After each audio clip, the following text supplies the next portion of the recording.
On a late fall afternoon, as the last of the sunshine filtered through the window of the counseling room, I saw Mary.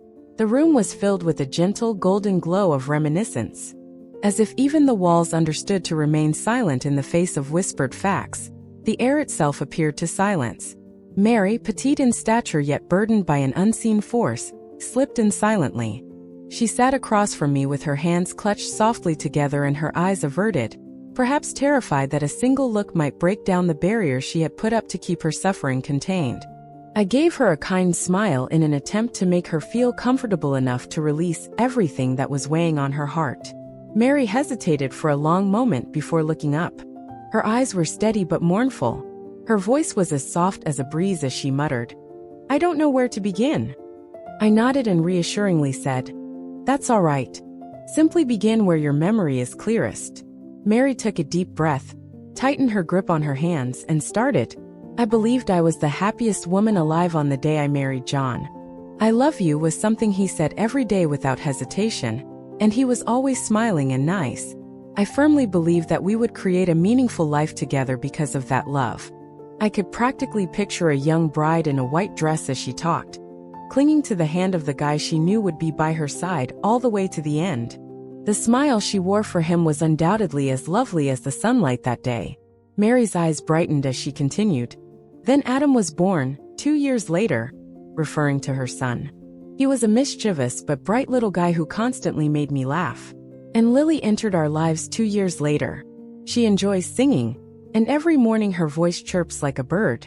At that moment, Mary gave me one of the sweetest smiles I had seen all day. No matter how much suffering follows, some memories never lose their innocence. She remarked, "John was a good husband back then," with a hint of nostalgia in her voice. "He put in a lot of work and always returned home to hold the children and inquire about their school days. Additionally, I taught our kids their first letters, prepared our meals, and cleaned the house. In every lovely sense of the word, we were a family." I gave her words a gentle nod, sensing their warmth. "Everyone aspires to have a home that is full of love and joy. Evenings were for playtime in the living room," she said. "John told silly stories. The kids laughed so hard they'd roll on the floor. On the weekends we baked together.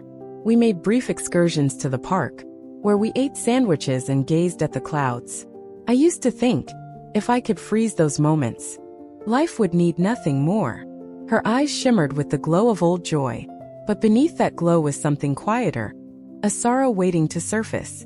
I asked gently, "So when did you first feel that something had changed?" As though terrified to hear her own truth uttered out loud, Mary dropped her sight and lowered her voice. "Maybe when John started working late all the time. When the 'I love you' text slowly faded, and then stopped. When his business trips suddenly got longer, and the reasons fuzzier than fog." I said nothing, just let her find her rhythm in the unfolding memory. "At first I made excuses for him," she continued. "I told myself he's tired, he's stressed, I should be understanding." Her hands clenched a little tighter, fingernails pressing into skin, a small gesture that revealed a deep unspoken pain. But then, she looked up, her eyes brimming with tears. I couldn't deny it anymore. The distance between us was growing, and I had loved too much to dare face the truth. The room fell into stillness, broken only by the soft ticking of the clock on the wall, a reminder that time never pauses, even when hearts are breaking. I asked softly, "Did you talk to anyone about it?" Mary shook her head, a sad smile on her lips. "No, I kept everything inside.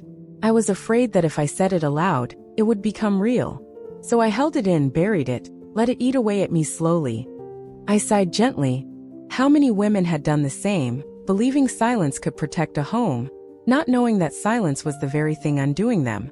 "I used to think," she whispered, "that if I just loved hard enough, forgave long enough, maybe John would come back, become the man I once loved again." I looked at her, my heart aching. Some hopes are so beautiful they hurt, fragile like sea foam, easily swept away by even the gentlest wind. Outside, the autumn wind rustled dry leaves past the window, like whispers from the past. And I knew Mary's story was only just beginning. As Mary went on with her story, the light on the windowsill was going out. Her voice was becoming lower, as if it were slipping backward into a recollection that was somewhere between truth and fantasy. With her fists gripped tightly and pale knuckles displaying veins beneath her delicate skin, she muttered, "Maybe I could have kept enduring if I hadn't seen that." I leaned a little closer, giving her a quiet place to talk. "I discovered 2 airline tickets on John's desk one evening 7 years ago. He had one in his name. The other one was a woman's. Like an ancient door thrown wide in a storm, Mary's voice broke, exposing deep cracks that had been concealed for too long. Lisa. That name. Her eyes filled with a mixture of perplexity and destruction. She remarked. It felt like a knife straight to the heart.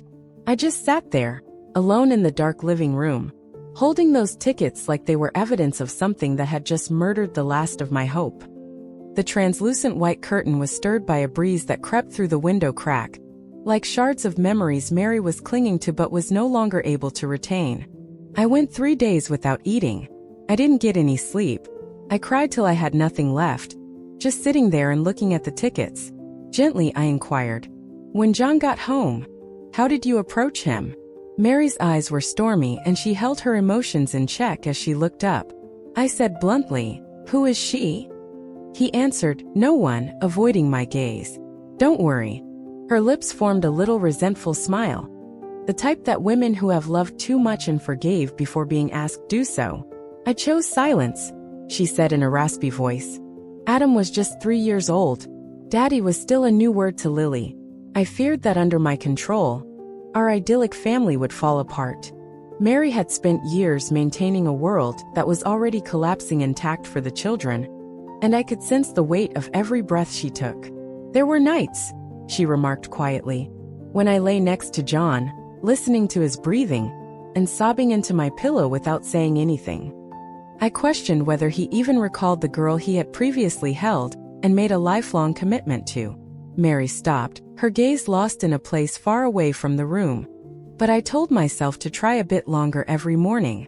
Perhaps if I work hard enough, things will return to normal." Silently, I squeezed my hands. I heard an ocean of unspoken things in Mary's whispers. A whole life of pain endured for the benefit of others. "You tried," I said quietly again. "You tried so hard, didn't you?" Mary's little shoulders shuddered as she nodded. "I really tried. I forgot that I was worthy of love as well." The wind outside had gotten stronger. It's chilly. Steady fingers hammering against the glass. Mary's tired heart, clinging to a thread of brittle belief, was like the dry leaves dancing restlessly in the breeze.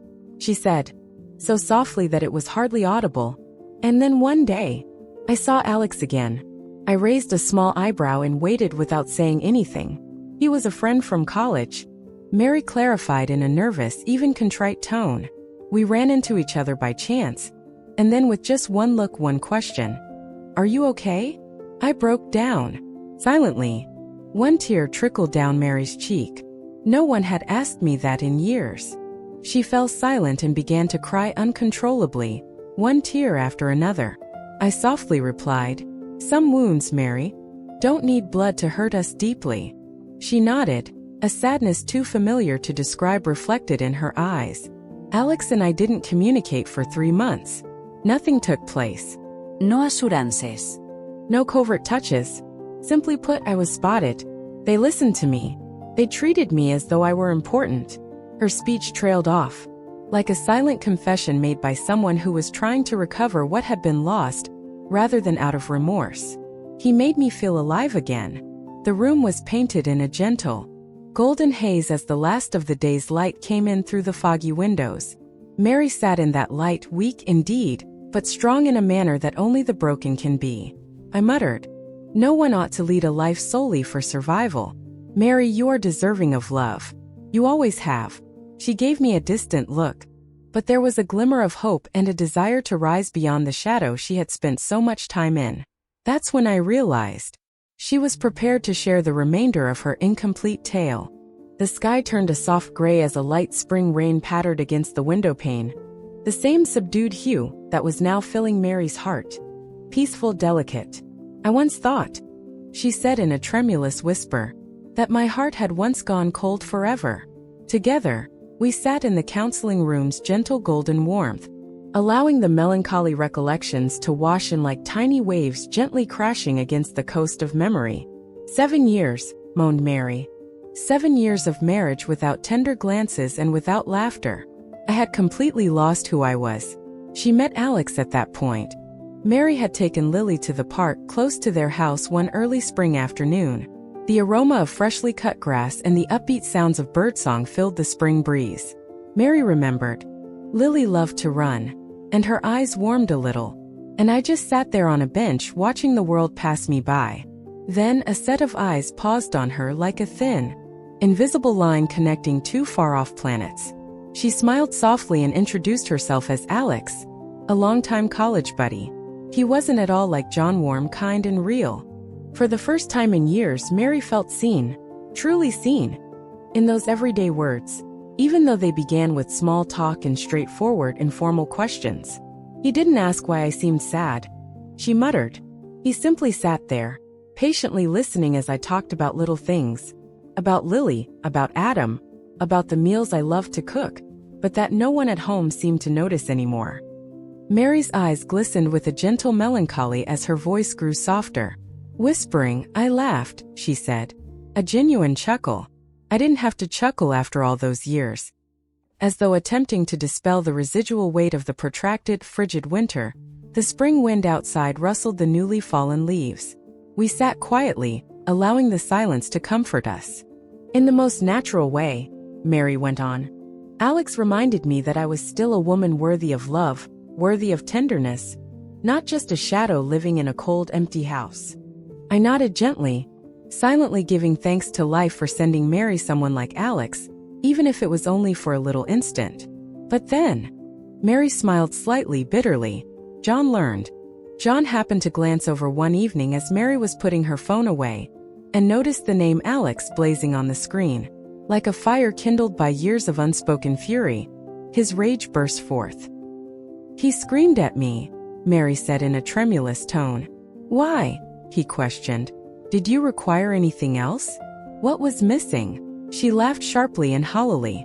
I wasn't missing anything. Except love. The mood of the room darkened, as though Mary's heart were exploding with invisible but unstoppable cracks. She said, I cried, as tears filled her eyes, not with dread, but with sadness. For the first time in a long time, I came to the realization that I too was worthy of love, care, and cherishment. She stopped, looking off in the distance, as if she were pursuing something that had long since vanished. I had forgotten who I was, Mary said in a whisper, until someone reminded me that I was worth loving. Amidst the trees outside, the breeze spoke softly, as though life itself were gently reminding a weary heart that you are worthy of love, even when the world forgets. The night had grown darker outside the window of the counseling room. The street lamp's murky light flickered slowly across the glass, alternating between agony and forgiveness, much like Mary's heart was doing at the time. With her fists gripped tightly together and her breathing deep and prolonged, she sat silently. With a harsh, scratchy voice, she said, I used to think that forgetting was a prerequisite for forgiveness. However, I now realize that forgiveness is about learning to go on, wounds and all. I kept silent, allowing Mary to discover her own cadence and breath in the maze of recollections. She described how, following that heated disagreement, she began to experience insomnia every night, one after the other, like never-ending waves slamming onto the same eroded beach. On certain evenings, she would sit on the edge of the bed and gaze at John's back, which was turned away from her, feeling nothing but a deep, numbing emptiness within. On other evenings, she would stand alone on the balcony and cry for all the years that had passed without her touching them, and for hopes that were irreparably broken. I gave a soft nod, my heart heaving with every word she spoke. Mary stutteringly said, I wasn't sure whether to stay or leave. My heart grew softer each time I gazed at Adam and Lily. However, my chest hurt every time I glanced at John. John, on the other hand, had started to alter. He made fewer enigmatic business trips and spent more time at home. In an embarrassing attempt to re-establish contact, he made clumsy attempts to inquire about Mary's day. Even though John prepared a straightforward dinner one evening consisting of spaghetti and cold salad, Mary was aware that it required a lot of work on his part. There were evenings, she said, when we just sat together saying nothing, listening only to the steady ticking of the clock. However, it was difficult to put the ghosts of past injuries to rest. Mary's heart twisted in silent fear each time John left the house without saying anything or lingering on his phone for an extended period of time. She murmured, "I hated that feeling," as tears streamed down her face. Living every day waiting, expecting another betrayal. The conflict between Mary's unhealed wounds that still bled silently inside of her, and her fond recollections of the family they once were was invisible to the outside world. Mary sat by herself at the kitchen table one late night after the kids had gone to sleep, with a pen and a blank sheet of paper in front of her. "I didn't know where to begin," she murmured, her gaze averted. "But I knew. If I kept holding on to this anger, the only one who would be hurt was me." She then started writing, not to John, but to herself. There was no accusation or blame in the letter. It wasn't a complaint list. "Mary, you have the right to hurt," was a soft, whispered reminder to her own weary heart. "It's okay for you to be disappointed. However, you are also entitled to happiness. Whether you deserve peace is more important than whether they deserve forgiveness. For your own sake, let it go." After carefully folding the letter, she put it in the drawer by the bed. No one received it from her. It didn't need to be read. The purpose of the letter was to serve as a reminder to her that she had chosen forgiveness, not for John, but primarily for herself. Mary sobbed as she replied, "I haven't forgiven him completely, but I'm learning to forgive myself." A gentle whisper from the outside world, a soothing song for hearts still gleaming with past wounds. The spring breeze danced delicately through the trees outside. The night had grown darker outside the window of the counseling room. The street lamp's murky light flickered slowly across the glass, alternating between agony and forgiveness, much like Mary's heart was doing at the time. With her fists gripped tightly together and her breathing deep and prolonged, she sat silently. With a harsh, scratchy voice, she said, "I used to think that forgetting was a prerequisite for forgiveness. However, I now realize that forgiveness is about learning to go on, wounds and all." I kept silent, allowing Mary to discover her own cadence and breath in the maze of recollections. She described how, following that heated disagreement, she began to experience insomnia every night, one after the other, like never-ending waves slamming onto the same eroded beach. On certain evenings, she would sit on the edge of the bed and gaze at John's back, which was turned away from her, feeling nothing but a deep, numbing emptiness within. On other evenings, she would stand alone on the balcony and cry for all the years that had passed without her touching them, and for hopes that were irreparably broken. I gave a soft nod, my heart heaving with every word she spoke. Mary stutteringly said, "I wasn't sure whether to stay or leave." My heart grew softer each time I gazed at Adam and Lily. However, my chest hurt every time I glanced at John. John, on the other hand, had started to alter. He made fewer enigmatic business trips and spent more time at home. In an embarrassing attempt to re-establish contact, he made clumsy attempts to inquire about Mary's day.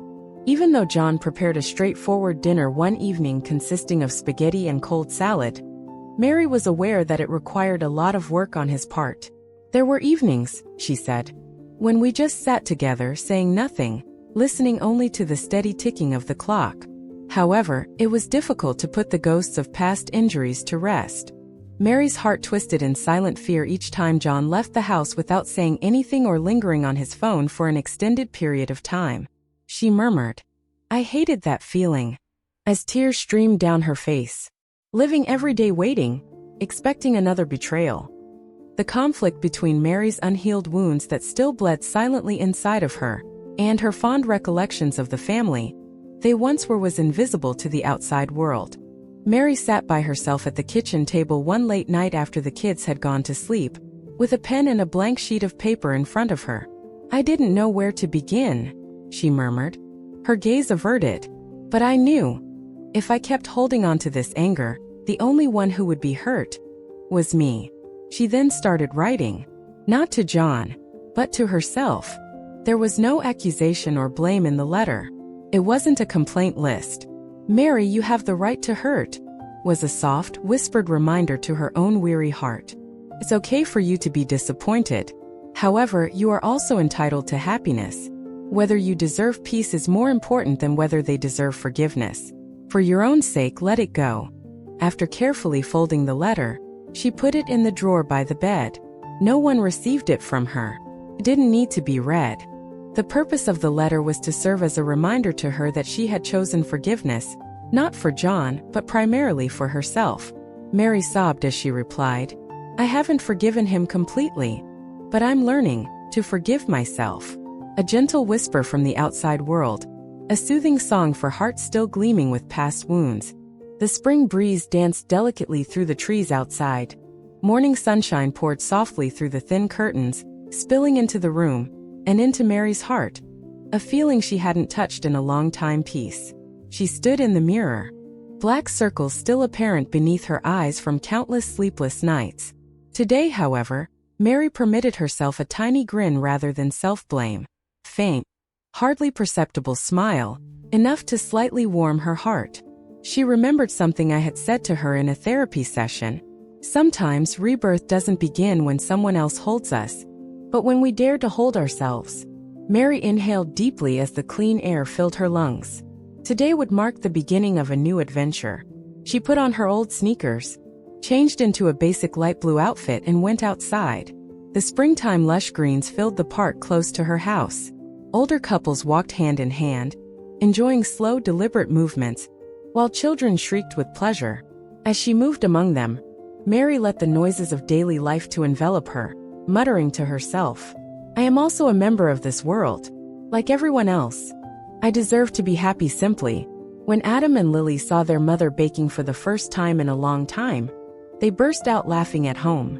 The cake was plain and slightly browned around the edges, but the sound of happiness and the delightful aroma of butter filled the kitchen. "I love your cake, Mommy."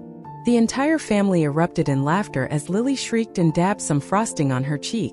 Mary's heart grew grateful as she gently cleaned her daughter's face. I'm glad she hadn't given up. She was thankful that she could still love herself above all else. Mary started setting aside more time for herself in the days that followed. She went to the library and lost herself in stories that took her mind off of her problems. She enrolled in a tiny yoga class at the community center, where regular women congregated without pretense or condemnation. She would go to the park every morning to listen to birdsong, breathe in the smell of moist earth, and feel her heart's steady rhythm settle in her chest. She also started journaling, not to gripe or whine, but to document everything that made her heart sing, like a wayside wildflower in bloom. A refreshing breeze on a hot day, or the beaming pride in Adam's eyes when he gave her a flawless test result. Mary then sat by herself at the kitchen table one late evening after the kids had gone to sleep soundly. She took out a blank piece of paper, lit a small candle, and wrote a message to herself. Her hands were shaking at first, but then the words came, steady and sure, like her heart learning to beat anew. Dear Mary, you have strength. You're nice. You are significant. Even though life is difficult, you can manage it. Never forget that loving yourself comes before loving others. Happiness is something you deserve. Remember that. Mary didn't cry when she put down the pen. Rather, she grinned. A genuine, warm, and profound smile unlike any she had ever experienced. As one would tuck away a priceless treasure. She gently folded the letter and placed it in the drawer next to her bed. From that moment on, Mary would pull out the letter and read it whenever she felt disoriented or unstable. Not to get solace from others but to remind herself, I can hold myself. I am whole even if I stand alone. As though in celebration of a heart that had at last discovered its own light in the midst of its darkness, the night breeze outside the window moved the trees and whispered softly. Mary was also aware. She would live life to the fullest for herself, regardless of who stayed or who left. My phone buzzed softly one late October day, as the sun rose through the waning trees. A well-known name popped up on the screen, Mary, like a small flower blooming against the cold of a chilly day. I smiled softly, feeling my heart warm. I thought in private, I've been waiting for this message for a long time. Before picking up the phone, Mary's voice, as soft as ever but now glimmering with a subdued delight, filled the line. I'm calling to tell you I'm okay now. I took my time asking inquiries. I just listen, allowing Mary to share her rebirth tale at her own pace. She said, I found a new job, with a note of humorous pride in her voice. Even though it's only a little bookstore, I get to meet vibrant individuals and live among stories every day. I feel as though I'm actually alive again. I saw Mary in my imagination, the girl who used to sit curled up in the counseling room with her eyes clouded by storms, now grinning freely and honestly. Mary revealed that she and her kids, Adam and Lily, were still living together. John was still there as well, but Mary no longer allowed anyone's presence or absence to control her happiness. I don't expect too much anymore, she said. I'll notice if John actually changes. Otherwise, I'll be fine. Her voice was serene, a calm that no longer required struggle, like a motionless lake beneath a clear sky. I could hear youngsters laughing throughout the line, Adam's playful giggles resonating close by, Lily's cheerful voice screaming for her mother. Perhaps they were just ordinary noises, but to Mary, they represented the reclamation of an entire world. With a quiet giggle, she remarked, I still read the letter I wrote to myself every night. And every time I read it, I feel a little stronger. I closed my eyes for a moment, overcome by a feeling too big to describe. That girl, who had previously believed she was just a collection of old wounds, suddenly understood how to hold herself tenderly and heal herself. Mary muttered before we hung up. Now I get it. Blood does not make a family. Love is the foundation of a family. And sometimes the greatest blessing in life isn't just being chosen by others, but choosing yourself again, she remarked, her voice shaking with the gravity of her statement. Like the last note of a symphony that never goes away, her words hung in the air. With my heart full of thankfulness, I grinned despite the silent tears that were welling up in my eyes. I knew that Mary and I had both seen a silent miracle beneath that golden fall sky. A heart's ability to mend itself is a miracle. It is a miracle when someone learns to love oneself before they extend their arms to the outside world. And I said to Mary and everyone else who was still lost, you will notice more than just your scars when you look in the mirror. The stitches and the moments you got back up will be visible to you. And you'll realize that you're stronger than you ever thought. Because we are all deserving of love and self-love every day, regardless of how severe the scars are.